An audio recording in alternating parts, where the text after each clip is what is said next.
Sirach's advice tonight was, to whatever you choose, stretch forth your hands. To whatever you choose, stretch forth your hands. This stretching forth of our hands, this reaching out for, is a basic human gesture. We see it in infants early on, when they begin to reach out for what's in front of them with their tiny little arms and hands. When they reach out for us to pick them up, to hold and embrace them, to feed and protect them. And once we begin this stretching forth our hands, reaching out like infants, we never stop. Even if illness or old age or some misguided sense of propriety keep us from physically stretching out our hands, our hearts and our minds are stretching out all the time for what we want, what we desire, for what we choose. So, to what this past week did you and I stretch forth our hands? What did we this past week reach out for? What did we try to grasp? What did we grab for? What did we try to get a grip on, get hold of, glom onto? Sirach raises the stakes here, saying that God sets before us things to stretch out for. Good and evil, life and death. And that we're called to reach for good over evil and life over death. Those are serious categories to contend with. Sometimes we actually do have to choose between good and evil. Sometimes we might have to make life or death decisions. But much more often, we face smaller challenges. The kind we meet day in and day out. The kind we met last week. The daily choices we make between telling the truth and lying. Between greed and generosity. Between playing fair and cutting corners. Between good, wholesome thoughts and lusty fantasies. Between foolishness and wisdom. Between honesty and fraud. Between arrogance and humility. Between what's truly beautiful and what's fake and tawdry. Between kindness and meanness. Between welcoming others in and shutting others out. Between my being faithful or unfaithful to my spouse, my friend, my word, my responsibilities. Between healthy entertainment and junk food for the mind. Between wasting my time and spending it well.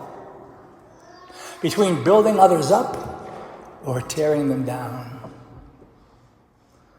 Between insulting others and praising others. Between gossiping and minding my own business. Between speaking a cruel word or speaking a kind word.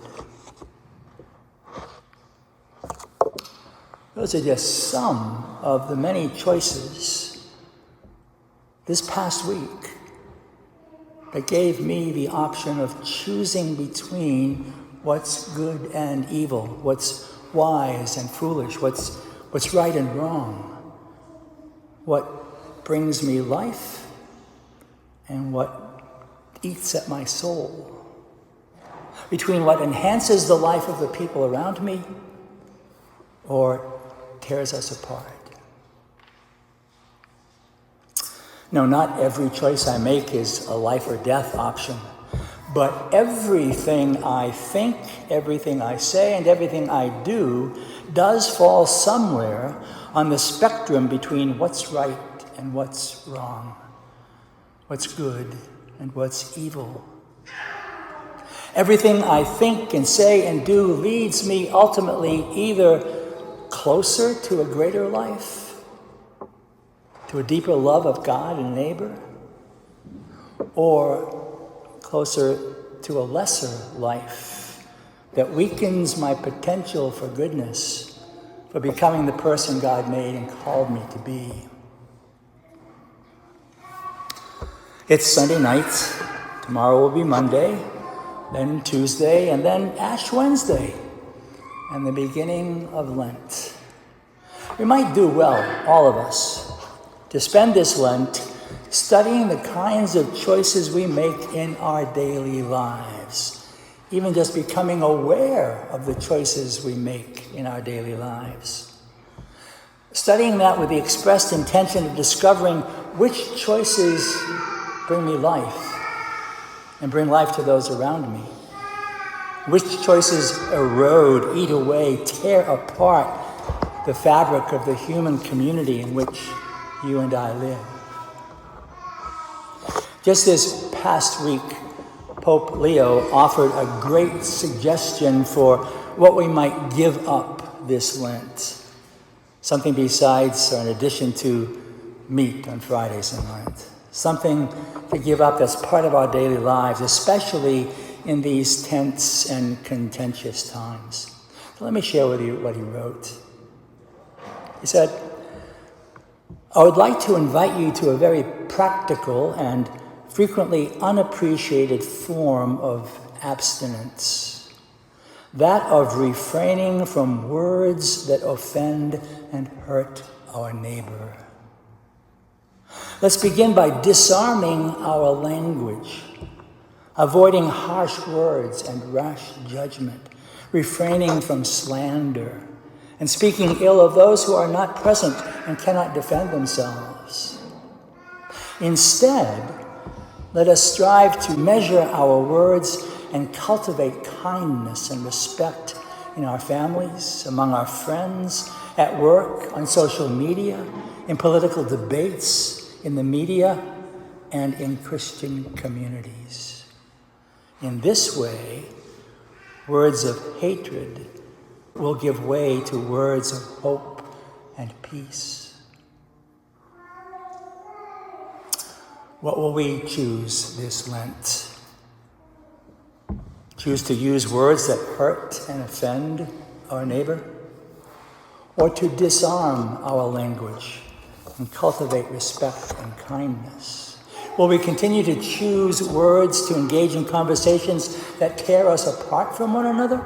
Or will we choose words and engage in conversations that cultivate patience, understanding, kindness, and the hope of reconciliation and peace? Jesus, who laid down his life for us on the cross, offers his life again for us tonight, here at this altar, in the bread and the cup of the Eucharist. We are invited here at his table to feast on that wisdom that nourishes us and helps us to make good choices. We choose wisely when we choose good over evil, truth over lies, the genuine over the counterfeit, the selfless over the selfish, the kind word over the cutting word. Anytime we make less than a wise choice, we make a foolish choice. Anytime we make less than a wise choice, we make a foolish choice. So pray with me that you and I will stretch forth our hands and reach out for that wisdom, that goodness that serves our God and our neighbor. Pray that we reach out for anything and everything that deepens our life in God, who is our greatest, our only, our one true wisdom.